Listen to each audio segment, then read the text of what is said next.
mapapa from this and to this.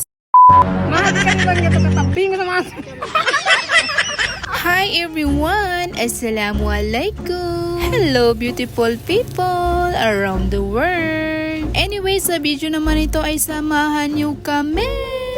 Hala, nabuo na naman ang mga person! At mabubuo na naman ang kanilang mga tawanan! Anyway mga sesi ko, dahil nga naman tapos na tayo sa ating klase.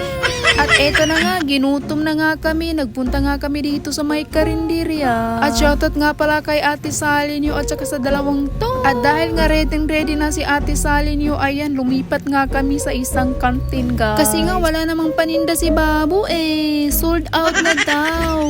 Kaya nga naman, lumipat na kami dito sa kabila. At baka daw dito namin mahanap ang Prince Charming ni Ate Chalinyo. Pagalitan tayo pag marinig na itong voice over natin. Kasi nga daw nananahimik na daw yung love life niya, eh bakit daw ginugulo natin? Eh kasi nga naman para may mag-alaga na sa puso niya. Anyway, fast forward na nga, nandito na nga tayo sa kabila. Ayan, so nadatnan nga namin itong aming mga kasama. And shoutout nga pala kay Kikay. Alam kong kilala niyo siya. Shoutout sa Lakabay. Anyway, ang dami mo ngang pagpipilian dito kay Babo.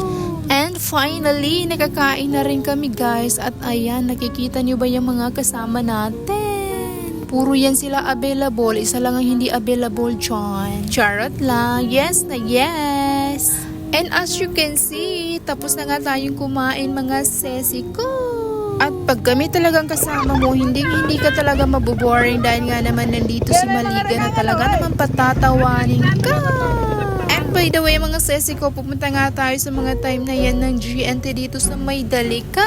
At dahil nga naman may parcel pala itong kasama namin. Maha, yuri ke parcel kan?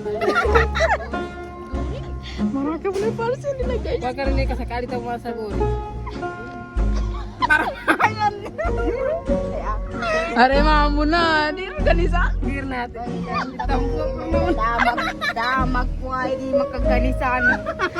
Salaman ka tabing mo siya. Maha di karimang nga to katabing sa mga. Ito. Ikaw bigalingan. Masaya.